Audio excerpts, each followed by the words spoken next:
Hello मेरे प्यारे छात्र एवं छात्राएं, मैं संदीप ठाकुर। आप देख रहे हैं माँ संस्कृत गंगा यूट्यूब चैनल। तो मेरे प्यारे छात्र एवं छात्राएं, आज जो हम अध्ययन करवाएंगे आप लोगों को वो है पीयूषम भाग 2 संस्कृत और त्रयोदशा पाठ, यानी कि हम विश्व शांति के बारे में आज बताने जा रहे हैं। तो आप अच्छी तरह से पूरी तरह से अध्ययन करें। जो भी तरह का दिक्कत हो या डाउट हो तो आप नीचे में कमेंट का बॉक्स होता है उसमें बता सकते हैं या पूछ सकते हैं। तो मेरे प्यारे छात्र एवं छात्राएं, आज का जो टॉपिक है बहुत ही शानदार टॉपिक है। अगर इस चैनल पे आप नए होंगे तो चैनल को सब्सक्राइब कर लीजिएगा और साथ में बेल आइकन में जो घंटी है उसको आप प्रेस ऑन कर लीजिएगा। चलिए फ्रेंड्स, समय को ना गवाते हुए चलिए हम स्टार्ट करते हैं।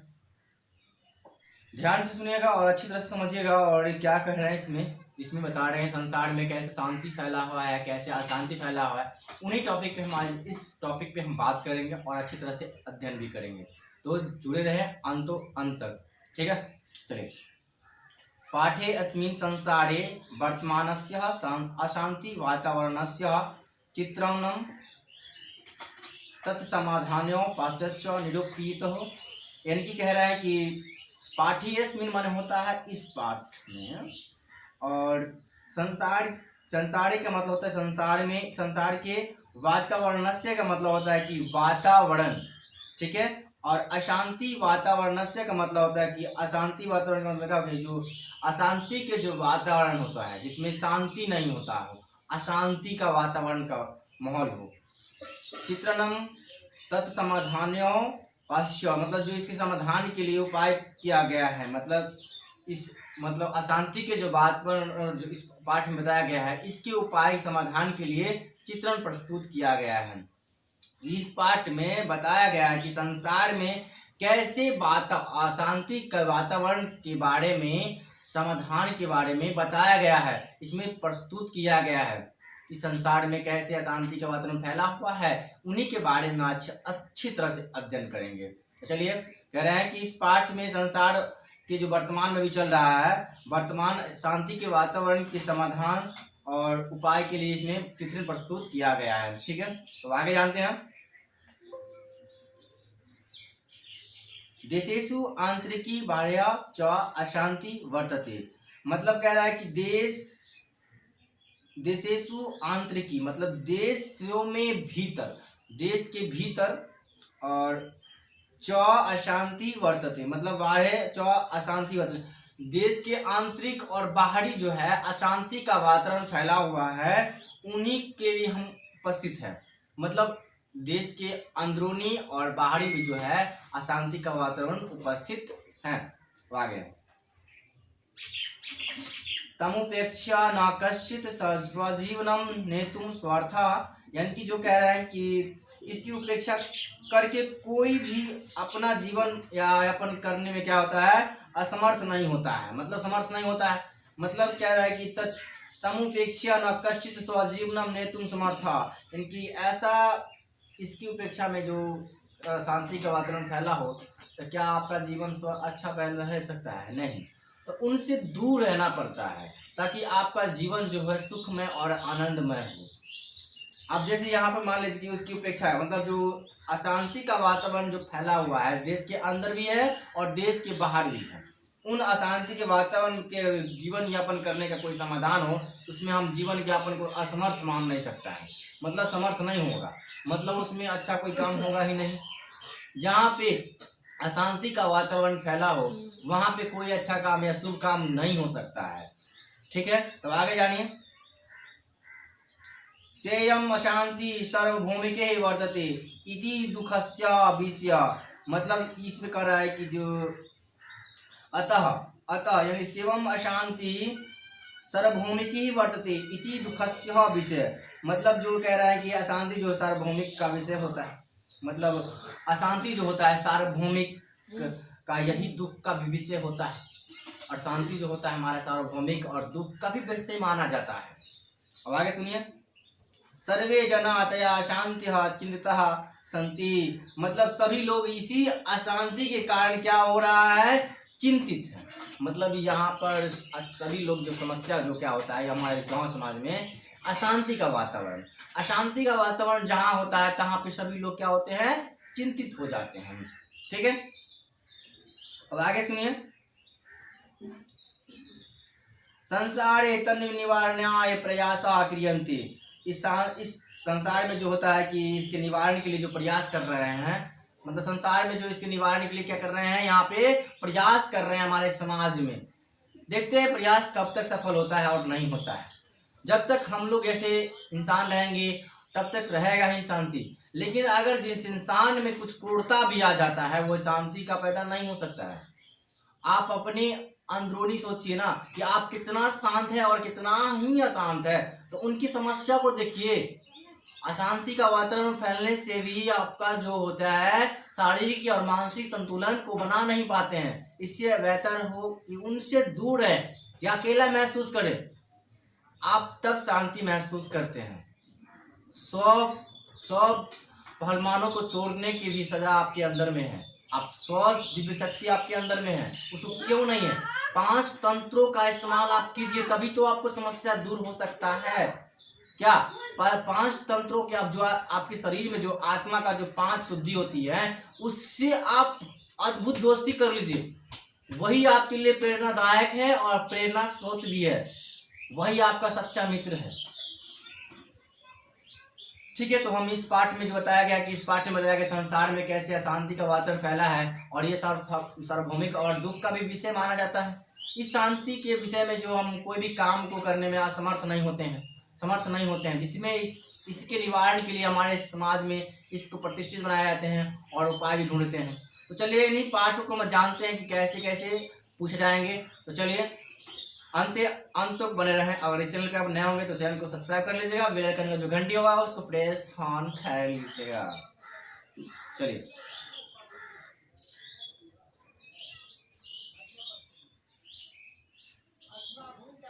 कहते हैं, सुनिए। वर्तमाने संसारे प्रयासा सर्वेषु देशेषु उपद्रवः अशांतरवः दृश्यते। कहता है कि जो संसार में जो वर्तमान में जो संसार में क्या हो रहा है, सभी देशों में उपद्रव और अशांति का वातावरण फैला हुआ है। मतलब संसार में जो अभी वर्तमान में चल रहा है, क्या कर रहा है, अधिकतर सभी देशों में, अधिकतर एक देश की बात नहीं कर रहे हैं, अधिकतर सभी देशों में जो होता है अशांति का वातावरण का जो फैला हुआ है। ठीक है, वातावरण अशांति और कह सकते हैं कि उपद्रव का भी मतलब फैला हुआ है। ठीक है, उपद्रव और अशांति का वातावरण फैला हुआ है। अब आगे सुनिए। क्वचित् देवः शांति वातावरण वर्तते। मतलब कह रहा है कि शायद ही कहीं कहीं पर शांति का वातावरण दिखाई देता है और कहीं कहीं पर शायद नहीं दिखाई देता है। तो समस्या यहाँ पर यह है कि कहीं कहीं पर शांति दिखाई देता है और शायद कहीं कहीं पर मिलता है, कहीं कहीं पर भी नहीं मिलता है। तो वही बात है। क्वचित् देशस्य आंतरिक समस्या चित्र कल्यो वर्तते।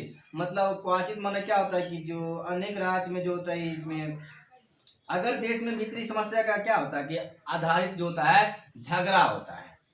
मतलब जो हमारा ये देश जो है या किसी का भी देश हो, कोई भी देश हो, उस देश में जो आंतरिक समस्या जो होता है वो झगड़ा होता है।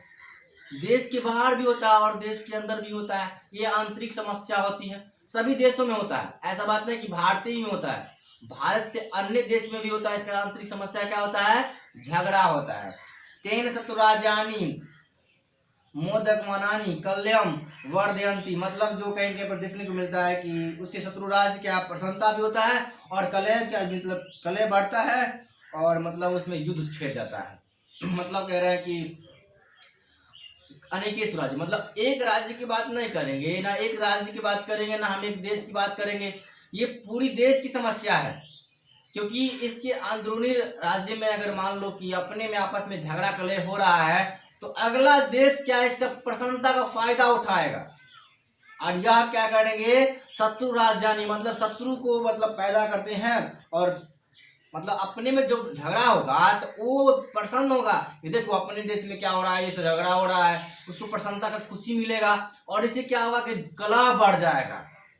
कलह बढ़ने से क्या होगा, इसमें बहुत बड़ा घमासान होने लगता है, द्वंद्व होने लगता है कि चलो इसका देश कमजोर हो रहा है, इसका फला राज्य कमजोर हो रहा है। इस प्रकार की समस्या को उत्पन्न कर देते हैं। अब आगे सुनिए क्या कहानी में ट्विस्ट है। चलिए, क्वचित अनेकेषु राज्येषु परंपरा सिद्ध युद्धम प्रचलितम। मतलब जब इससे क्या होता है, शत्रु राज्य में प्रबलता का जो युद्ध होता है और अनेक राज्य में जो आपस में सिद्ध युद्ध का जो क्या करता है प्रचलित हो जाता है। मतलब कह रहा है कि जो इसे क्या होता है, क्वचित अनेकेषु राज्येषु परस्परम सिद्ध युद्धम प्रचलति, यानी कि जो अनेक राज्य में जो आपस में क्या हो जाते हैं, सिद्ध युद्ध का प्रतिपादन हो जाता है। मतलब सिद्ध युद्ध जो है वो आरंभ हो जाते हैं। क्यों? कि अगर देख रहा है कि इसका आंतरिक समस्या कमजोर हो रहा है तो अगला देश इस पर आक्रमण करने के लिए सोच लेगा।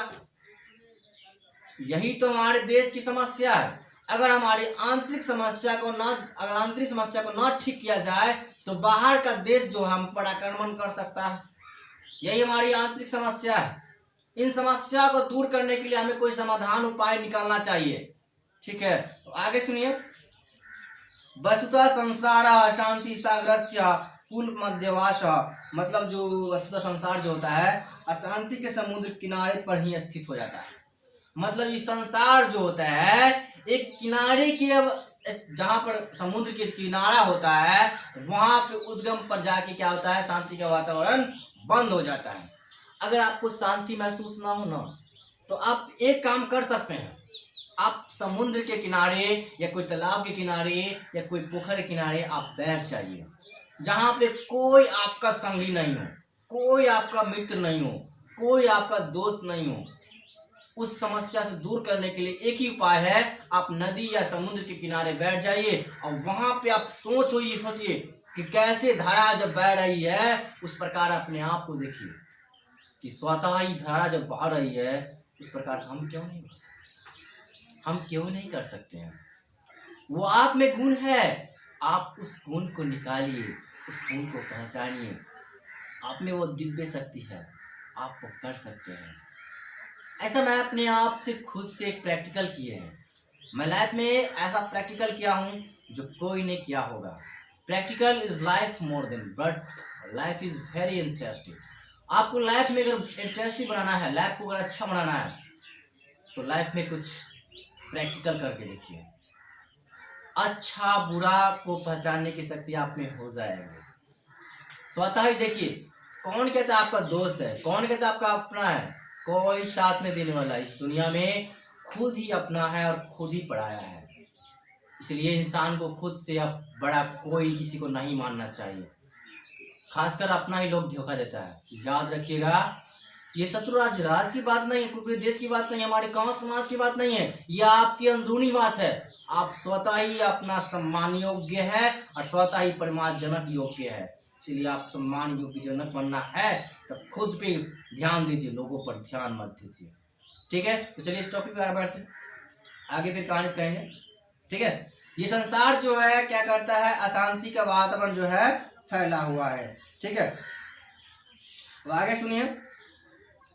अशांति मानवतः विनाशाय कल्पते, मतलब अशांति के कारण से क्या होता है कि मानव का विनाश जो होता है संभव होता है। जब भी आपके मस्तिष्क में अशांति पैदा होता है तो उस समय या तो किसी का हानि हो सकता है या किसी का, यानी कि जो आदमी कुछ भी करने के योग्य हो जाता है।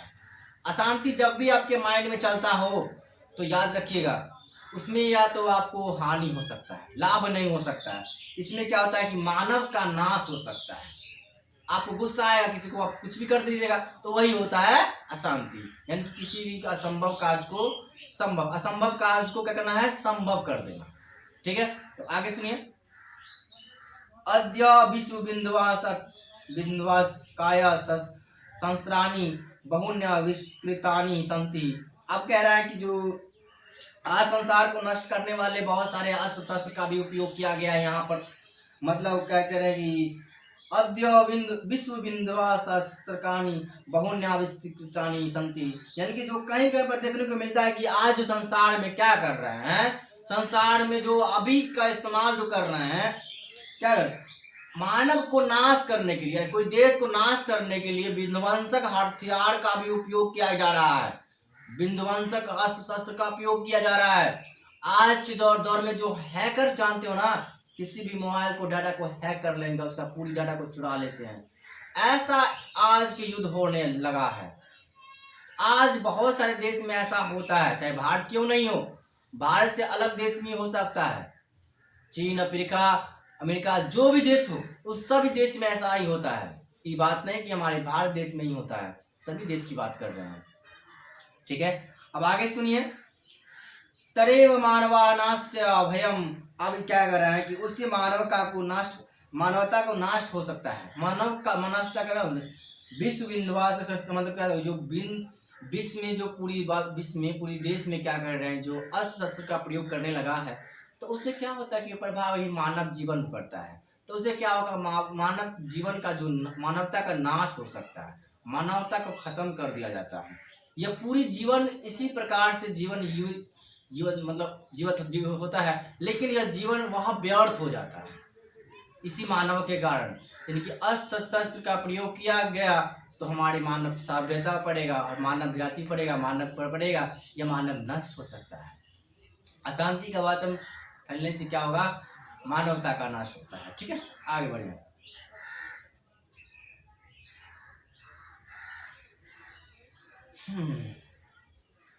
अशांति कारणम तस्या निवारणोपास्य समाधानत्यो चिन्त्यो।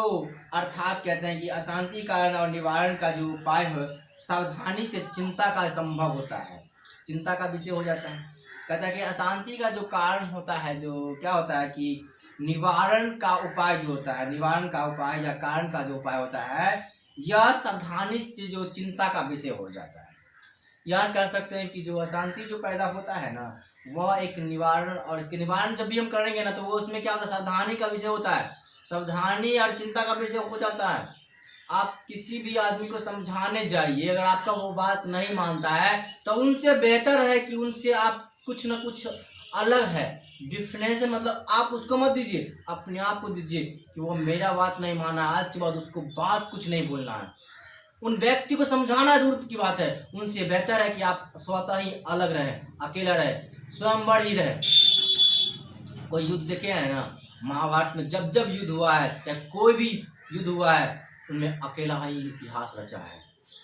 इसलिए इतिहास को रचने के लिए आप पे अकेला ही काफी है। इसलिए इतिहास को रचना है ना तो खुद पे ध्यान दीजिए, लोगों पर ध्यान बिल्कुल मत दीजिए। 100% ये परफेक्ट है, 100% ये सही है। ठीक है, अब आगे सुनिए कहानी का महाभारत में क्या ट्विस्ट है। कारणे ज्ञाते निवारणस्य उपायोपि अपि ज्ञाते इति नीति। अर्थात कह रहे हैं कि कारण जानने पर निवारण होता है, उसी प्रकार उपाय जानना चाहिए, यही सिद्धांत हमारा होता है। जिस प्रकार अगर कारण जानने का निवारण हो सकता है, उसी प्रकार अगर हम उपाय जानना चाहिए तब जाके इसकी सिद्धांत का भी उपाय हमको जान सकते हैं। अब आगे सुनिए क्या है। वस्तुतः द्वेषः असनुतः च अशांति कारण द्वयम। अर्थात यह वस्तुतः मतलब वास्तव में जो है ईर्ष्या और दूसरे को बर्दाश्त नहीं करना, वह हमारे समस्या हमारा इसी में आता है। कहता है कि वास्तव में जो होता है ईर्ष्या और दूसरे को देखकर मतलब जलन करना या देख को बर्दाश्त नहीं करना, यही भावना अशांति का कारण होता है। अशांति ही असहिष्णुता का जन्म देता है। मतलब जो कहते हैं कि जो हमारे एक देश दूसरे देश को विकास को देखकर रोकना, निरंतर प्रयास को रोकना, मतलब उसी प्रकार जो हमारा कहता है कि कारणे ज्ञाते निवारणस्य उपायो ज्ञाते इति नीति वस्तुतः दोषः असहिष्णुता च अशांति कारण दोषः। मतलब जो कहते हैं कि जब हमारे अंदर में जब एक देश को देखकर, यानी कि एक देश को देखकर वास्तव में क्या होता है कि जो ईर्ष्या और दूसरे को देखकर, मतलब अगर आप अच्छा कर रहे हैं, अगर अच्छा कर रहे हैं तो दूसरा व्यक्ति को जलन होता है कि देखो वो कितना तरक्की कर रहा है, वो कितना प्रोग्रेस कर रहा है, तो उनमें उनका ईर्ष्या और जलन को बर्दाश्त न करना, और उनसे क्या होता है कि अशांति पैदा हो जाता है। वो आपसे देखकर जलन करेगा, ईर्ष्या करेगा, द्वेष पैदा करेगा, उसे असहिष्णुता का पैदा जन्म देता है। असहिष्णुता का मतलब क्या होता है कि बैर को बढ़ाता है, यही तुम्हारा दुश्मनी को भी बढ़ाता है। अब आगे सुनिए। एको देशा अपरस्य उत्कर्षा दृष्ट्वा द्वेष्टि तस्या देशस्य उत्कर्षणाय नियंत्रण प्रयत्ते। अर्थात कहते हैं जो एक देश अगर दूसरे देश को देखकर जो ईर्ष्या करते हैं और उसकी विकास में रोकने का वो जो बाधा डालते हैं, तो ईर्ष्या ही सहिष्णुता को जन्म देता है। ईर्ष्या क्या करता है? सहिष्णुता का जन्म देता है। द्वेषा असहिष्णुता जन्म देती है, बस वो हो गया। मतलब असहिष्णुता को क्या करता है? जन्म देता है। मतलब एक देश है और दूसरे देश के उन्नति को नहीं देखता है। अगर मान लिया जाए मेरा भारत देश है, अगर भारत देश अगर आत्मनिर्भर देश बन रहा है, तो अगला देश चाहेगा कि भारत देश ऐसा नहीं बने, इस पर कोई ऑब्जेक्शन लगाएगा, कुछ पैदा करेगा कि नहीं ये हमसे आगे नहीं बढ़ सकता है। इसी प्रकार हमारा लोग का जीवन भी है, इसी प्रकार हम लोग रहते भी है। अगर तरक्की कर रहे हैं तो अगला व्यक्ति इनसे जलन करेंगे, इनसे क्या करेंगे? द्वेष पैदा करेंगे। और यही दोष को क्या करता है? असहिष्णुता का जन्म देता है। यानी यही तुम्हारा दुश्मनी को भी पैदा करता है। अब आगे सुनिए, द्वेषावेशंताम जनयति। अब देखिए यही जो दोष होता है क्या करता है? असहिष्णुता का जन्म देता है। इमो दोषो प्रश्न वैर मुक्त उत्पाद्यते। मतलब जो यही दोष जो होता है वैर को भी उत्पन्न कर देता है। मतलब इसी अगर दोष जो होता है हमारा वैर को भी उत्पन्न कर देता है। वैर कहने का मतलब होता है कि दुश्मनी को भी पैदा कर देता है। ठीक है, और आगे सुनिए, स्वार्थाश्च वैरम प्रवर्धयति। यानी कि जो कहता है कि जो मतलब स्वार्थ को बढ़ावा भी देता है। और यह मतलब जो जब भी अगर ये बैड को असहिष्णुता का जन्म देता है और यह बैड को उत्पन्न कर देता है, तो समझिए कि उसमें स्वार्थ को भी बढ़ावा देता है। ठीक है, अब आगे सुनिए, स्वार्थ प्रेरितो प्रस्य धर्मः जातिं संपत्ति क्षेत्रम भाषाम वा न सहते।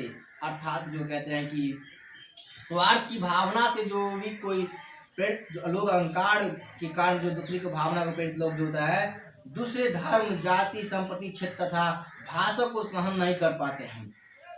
मतलब जो कहते हैं कि जो स्वार्थ की भावना रखते हैं ना, उसमें क्या होता है कि जो प्रेरित लोग अंधकार में आकर अहंकार में आकर दूसरे की भावना को प्रेरित लोग जो क्या होता है कि न धर्म जाति संपत्ति क्षेत्र भाषा को ये क्या करते हैं? सहन नहीं कर पाते हैं और वह एक अशांति का वातावरण का उपस्थित कर देते हैं।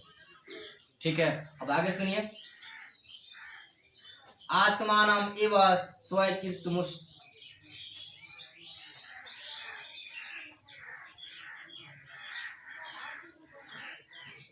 आत्मान एवं सर्वमुष्ट उत्कृष्ट मतिमिति मन्यते राजनीतिज्ञाश्च अत्र विशेषण प्रेरकः। यानी कि जो कहते हैं कि कहीं पर देखने को मिलता है कि स्वार्थ जो होता है सबसे श्रेष्ठ माना जाता है। स्वार्थ जो होता है वो सबसे श्रेष्ठ माना है। स्वार्थे प्रेरितो जना अहम भावेन परस्परे धर्म जाति संपत्ति क्षेत्रम भाषा न सहते।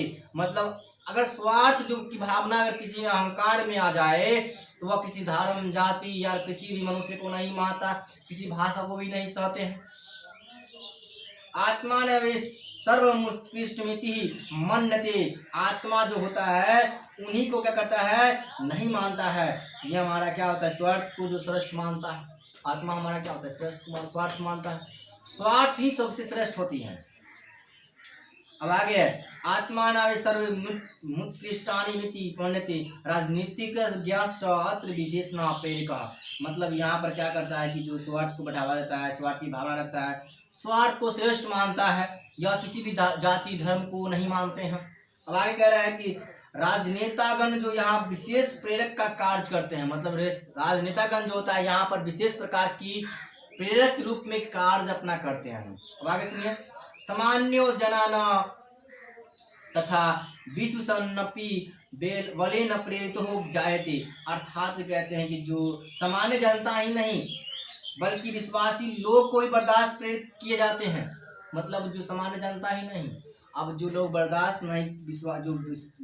करने का योग्य नहीं हो, जो बल्कि विश्वासी लोग को जबरदस्ती प्रेरित किया जाते हैं।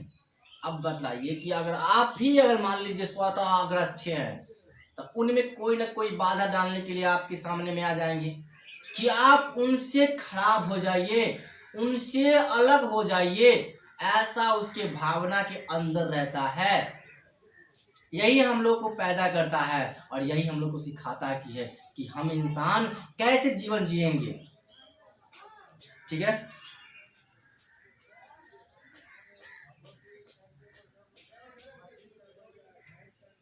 अब आगे सुनिए। स्वार्थ प्रदेश बलपूर्वकम निवारणीय। अब स्वार्थ का जो है बलपूर्वक का कोई इस्तेमाल नहीं कर सकते हैं।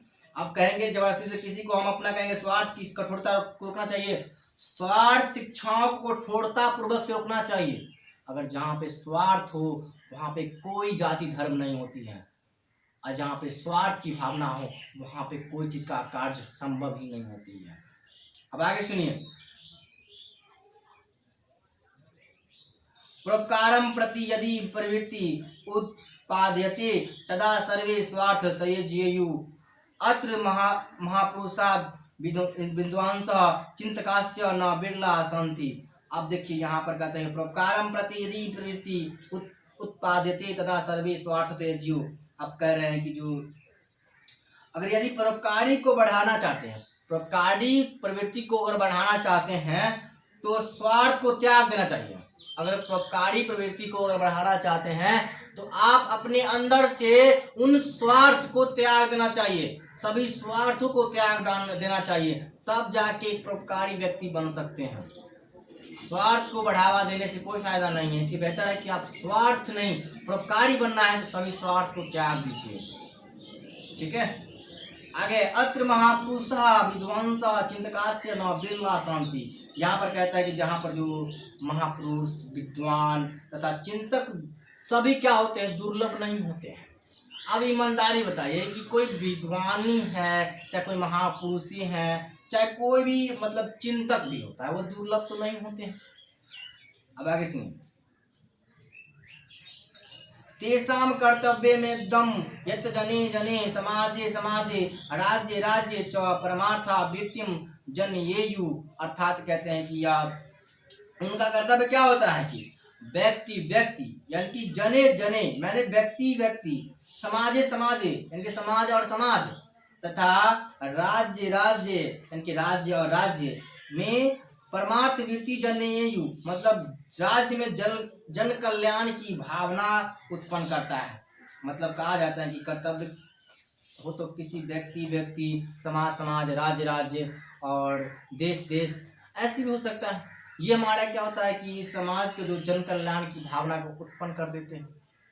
अगर हम किसी भी प्रकार की समस्या को अगर दूर करना चाहते हैं तो उसमें हम ये सोचें कि हम उन समस्या को दूर कर सकते हैं, उन समस्या को निवारण को हम उपाय ढूंढ सकते हैं, उसका हम उपाय कर सकते हैं। ये किसी देश की बात नहीं कर रहे हैं, या राज्य राज्य, देश देश, विदेश विदेश, चाहे कोई भी देश हो, दुनिया का कोई राज्य हो, कोई जिला हो, कोई समाज हो, कोई गांव हो, चाहे कोई व्यक्ति हो क्यों नहीं हो, उन सब में अशांति का वातावरण फैला हुआ है। इसका निवारण एक ही है, अगर आप परोपकारी बनना चाहते हैं तो सभी स्वार्थ को अपने अंदर से त्याग देना होगा। अगला स्टेप है, अब आगे सुनिए।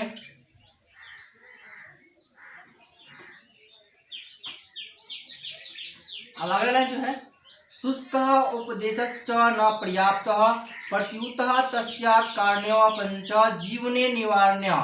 जीवने और निवारण्य मतलब क्या होता है, निवार्यम का मतलब क्या होता है कि जो सूखा और केवल जो होता है, सूखा या कहता है कि केवल कह सकते हैं। उपदेश भी क्या करता है कि ये काफी नहीं होता है, बल्कि उनका कार्यान्वयन जो होता है जीवन में अनिवार्यता पैदा करता है, अनिवार्यता होता है। शुष्का उपदेशश्च न पर्याप्तः प्रत्युतः तस्या कार्यान्वयनं च जीवने अनिवारणम। यानी कि जो कभी कभी देखते हैं कि सूखा जो पड़ता है ना तो काफी नहीं होती है, बल्कि उनका निवारण जो होता है, उनका कार्यों का निवारण जो होता है वह जीवन पर अनिवार्य होता है। आगे है, उक्तंजः ज्ञानम भारम क्रिया बिना। अब कहते हैं कि ज्ञान के बिना जो होता है, क्रिया जो होता है, कर्तव्य के बिना ज्ञान जो का भार स्वरूप हो जाता है। अब कर्तव्य आप करवे नहीं कीजिएगा और कहिएगा कि मैं साइंटिस्ट बन गया, तो ऐसा हो सकता है? अगर आप काम नहीं कीजिएगा तो खाइएगा कहाँ से? आप सोच रहे हैं कि हम कमाएंगे नहीं, बिना अर्जन किए हुए हमको पास में धन दौलत सभी कुछ आ जाए, तो ऐसा संभव हुआ है? न संभव हुआ है, न हो पाएगा कभी जीवन में। इसलिए कहते हैं कि ज्ञान वारम क्रिया विनम, कहा गया है कि ज्ञान के बिना जो होता है क्रिया जो होता है भार स्वरूप हो जाता है, यानी कि कर्तव्य के बिना जो होता है ज्ञान वो भार स्वरूप हो जाता है। अब आगे सुनिए, दिशानम मध्य च विवादान संयुक्त राष्ट्र संघ प्रवृत्तिया संस्था संति, अर्थात कहते हैं कि जो हमारा जो मतलब दिशान मध्य च विधान संयुक्त राष्ट्र संघ प्रवृत्तिया संस्था संधि, जब देश के मध्य बीच में क्या होता है, दिशानम मध्य च विवादान संयुक्त राष्ट्र प्रवृत्तिया संस्था संधि, जब भी कोई देश के बीच में या कोई देश के बीच में झगड़ा होता है और उनको शांत करने के लिए संयुक्त राष्ट्र संघ का बैठक किया जाता है, ताकि उन निवारणों के द्वारा जो हमारा समय समय पर जो विश्व युद्ध होता है, समय पर जो युद्ध होने का आशंका होता है, उस आशंका को दूर करने के लिए संयुक्त राष्ट्र संघ की बैठक किया जाता है। कहते हैं कि फिर से दिशानम मध्य च विवादान समयुतमेव संयुक्त राष्ट्र में प्रवृत्तियां संस्था संति, तस्य काले काले आशंकामपि विश्व युद्धम निवारयन्ति, जब देश देश के बीच में अगर कहीं झगड़ा होता है और कहीं मतलब कलेश हो जाता है, तो उन झगड़ाओं को शांत करने के लिए, विश्व युद्ध को शांत करने के लिए संयुक्त राष्ट्र संघ की बैठक किया जाता है। और उस संयुक्त राष्ट्र संघ का बैठक किया जाता है, और वही जो कहते हैं कि झगड़े करने का जो संयुक्त राष्ट्र संघ का संस्था का जो होता है, वही समय समय पर विश्व युद्ध की जो आशंका होती है ना, उसको दूर करती है संयुक्त राष्ट्र संघ। मतलब अब जी मान लीजिए कि दो देश में झगड़ा हो रहा है, बहुत भयानक भयंकर युद्ध हो रहा है, मतलब हंड्रेड पड़ी की तरह युद्ध हो रहा है, बाली की तरह युद्ध हो रहा है, तो उनमें क्या कर रहा है कि उनको दूर या समाधान के लिए एक नीति बनाई गई है कि सभी देशों को समाधान या दूर करने के लिए, घाटी को दूर करने के लिए संयुक्त राष्ट्र संघ की बैठक किया जाता है, जिसमें यह बताया जाता है कि आप लोग झगड़ा को शांत करें और अपने देश में शांति का वातावरण लाएं, और अशांति का वातावरण से हमें कुछ नाश ही हो सकता है या कोई अच्छा कार्य नहीं हो सकता है, इसलिए संयुक्त राष्ट्र संघ की बैठक किया जाता है। ठीक है, अब आगे जानिए क्या होता है।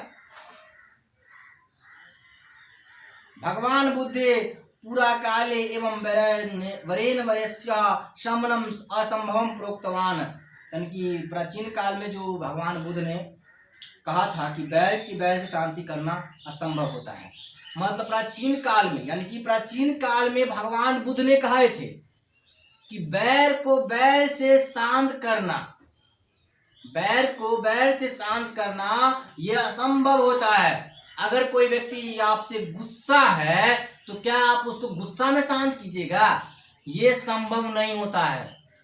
भगवान बुद्ध ही ने कहा था प्राचीन काल में, अगर कोई व्यक्ति गुस्सा है या कोई व्यक्ति आपसे क्लेश है तो उनको समाधान के लिए अशांति से उसे बैठ के समस्याओं का हल करना चाहिए। ये हमारे देश की बात नहीं है, पूरी देश की बात है। यही बात कह रहे हैं भगवान बुद्ध ने अपने प्राचीन काल में ही कहे थे कि बैर को बैर से शांति करना असंभव माना जाता है। ठीक है, तो आगे जानिए क्या होता है। अवरेण करुणश्च मैत्री भावेन च वरस्य शांति भवतीति सर्वे मन्यते। अब कह रहे हैं कि जब अब मान लीजिए कि और सद्भाव और करुणा का जो मैत्री भाव अपने ही आता है तो शांति संभव होता है। जब किसी भी मनुष्य में सद्भाव, करुणा और मैत्री भाव आ जाए तो बैर की शांति संभव हो सकता है। ये तीन चीज होना चाहिए आपके अंदर, सद्भाव, करुणा, मैत्री भाव। सद्भाव, करुणा और मैत्री भाव की भावना आपके अंदर में आ जाए तो समझ लीजिएगा कि उस दिन आप बैर को शांति करने का उपाय ढूंढ लिए हैं, और वही आपका सबसे बड़ा अस्त्र के रूप में माना जाता है। ठीक है, तो आगे सुनिए क्या कहते हैं। भारतीय नीतिकारा सत्यमेव उद्घोषयन्ति, अर्थात कहते हैं भारत नीतिकारा सत्य ही उद्घोषित करते हैं। भारतीय नीतिकारा जो है यह सही बताते हैं या सही प्रमाण देते हैं कि यह 3 चीज मनुष्य के शरीर में आ जाता है तो वह ही इसका शांति का वातावरण को संभव कर सकता है। क्या लगता है? शांति तभी हो सकता है जब अपने आप पर 3 चीज की समस्याओं को समाधान ढूंढ लीजिएगा। सद्भाव, करुणा और मैत्री भाव। ये 3 चीज आपके अंदर में जब भी आ जाए तो समझ लीजिएगा कि आप जो है बैर का शांति का उपाय और समाधान ढूंढ चुके हैं। तो चलिए समाचार को आगे बढ़ाते हैं और आगे देखते हैं कि बहुत ही शानदार है।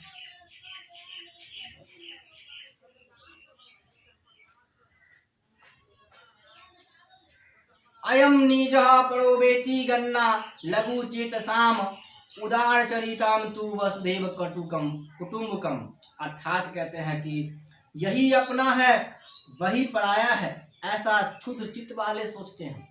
वह अपना है वह पराया है, मतलब ऐसा सोचने वाला व्यक्ति क्या होते हैं?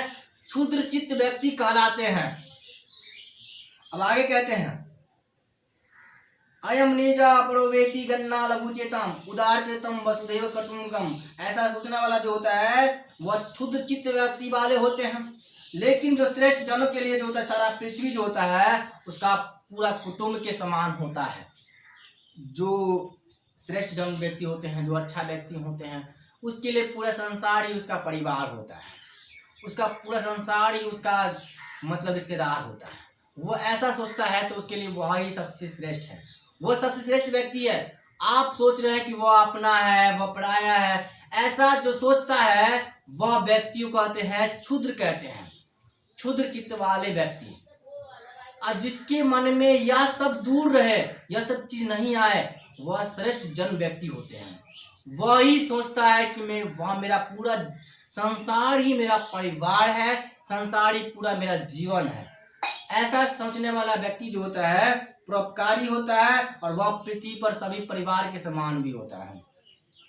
अब आगे सुनिए कहानी में क्या ट्विस्ट है।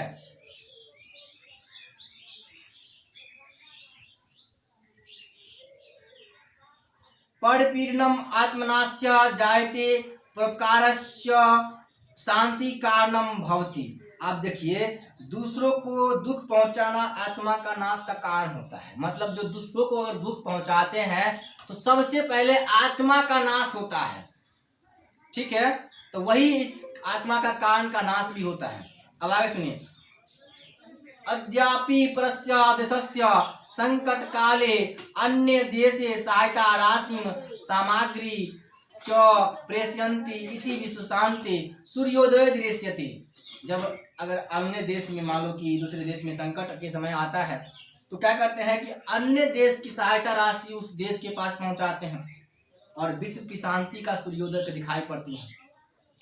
जब मान ले जाए कोई भी देश अगर संकट काल में हो तो उन संकट काल में उनकी रक्षा करने के लिए हमें खाद्य सामग्री, मतलब जो उसकी सहायता राशि या देश में उसमें खाने जाने की सब कुछ देते हैं ताकि वो देश सुरक्षित हो जाए और हमें शांति उस देश के प्रकट मिले, शांति का सूर्योदय दिखाई पड़े।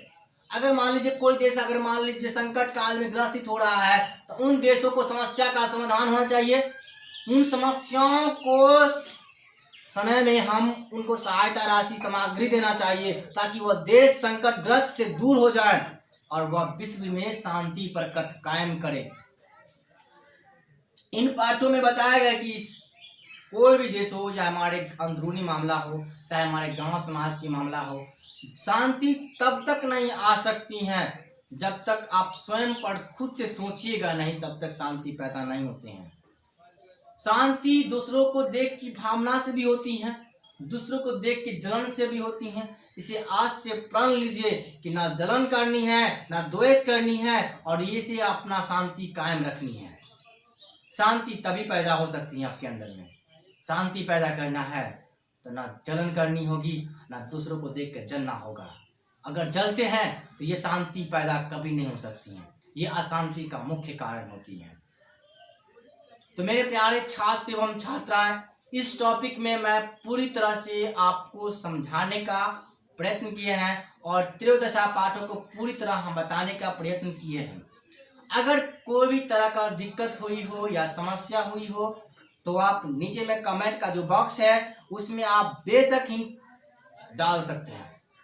तो मेरे प्यारे छात्र एवं छात्राएं, अगर इन चैनल पे आप नए होंगे तो चैनल को सब्सक्राइब कर लीजिए और साथ में बेल आइकन का जो घंटी है उनको आप प्रेस ऑन कर लीजिए, ताकि जो वीडियो हम अपलोड करेंगे वो आपके पास जल्द से जल्द पहुंच पाए। इतना छोटा सा काम कर लीजिएगा। तो आपको ये वीडियो कैसा लगा आप कमेंट में बताइए। तो मेरे प्यारे छात्र एवं छात्राएं, मिलते हैं इसी टॉपिक के अनुसार अगले टॉपिक में, चतुर्दशा पाठों में। तो शास्त्रकार पाठ है उनको मैं स्टार्ट करेंगे, बहुत ही जल्द ही लाएंगे आपके सामने। तो आप इस चैनल को सब्सक्राइब कर लीजिए, नोटिफिकेशन भी ऑन कर लीजिए, ताकि आपको बिहार बोर्ड एग्जाम के लिए बहुत ही महत्वपूर्ण रहेंगे। तो मिलते हैं नेक्स्ट वीडियो में, तब तक के लिए जय हिंद जय Bharat. Thank you for watching my dear friends, love you, bye bye, जय हिंद।